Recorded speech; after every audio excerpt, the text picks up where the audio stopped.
أجرى الرئيس الجزائري عبد المجيد تبون قبل أيام مكالمة هاتفية مع نظيره الفرنسي إيمانويل ماكرون حول انقلاب النيجر، لتتسرب مضامين هذه المحادثة إلى قادة المجلس العسكري في نيامي. وفي هذا الصدد أفاد المصدر أن هذا التسريب تسبب في اندلاع أزمة الثقة بين الجزائر العاصمة ونيامي، مشيرة إلى أن ماكرون وتبون تحدثا سرا عن الأزمة النيجرية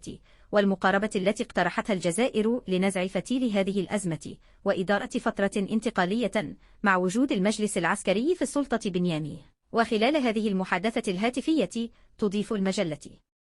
نفسها زعم أن الرئيس الجزائري عبد المجيد تبون أدلى بتصريحات انتقادية وسلبية للغاية ضد الجنود الذين استولوا على السلطة في نيامي. وبعد أيام قليلة، يشرح المصدر المذكور، علمت المخابرات الجزائرية أن الاتصالات الهاتفية بين تبون وماكرون تسربت وسجلة للتصريحات التي أدلى بها تبون ضد المجلس العسكري النيجيري، ثم نقلت إلى كبر للشخصيات في النيجر. وزاد لمصادر أن هذا الوضع غير المسبوق خلق توترات قوية داخل قنوات الحوار المباشرة التي أقامتها المخابرات الجزائرية مع المجلس العسكري النيجري، الذين تقديم فلوه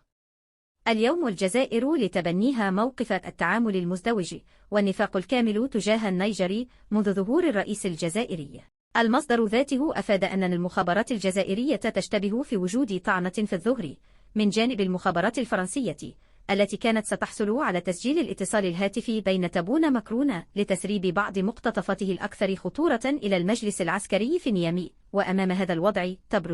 تشتبه أجهزة المخابرات الجزائرية بشدة في أن نظيرتها الفرنسية تحاول نسف جهودها التفاوضية مع الجيش النيجيري بهدف تهدئة الوضع السياسي في البلاد والتوصل إلى نتيجة سلمية للأزمة التي تشل البلاد، وبالتالي تجنب النتيجة القاتلة خطر التدخل العسكري الأجنبي ضد الجيش الحاكم في النيجر. وعليه يستطرد المصدر ذاته فإن هذه القضية دفعت المخابرات الجزائرية إلى فتح تحقيق معمق لمعرفة ملابساتها ومن يسق وراءها، خالصا إلى أن جنرالات قصر المرادية طلبوا من عبد المجيد تبون رسميا الحد من اتصالاته المباشرة مع إيمانويل ماكرون في انتظار معرفة التفاصيل الحقيقية للتسريبة.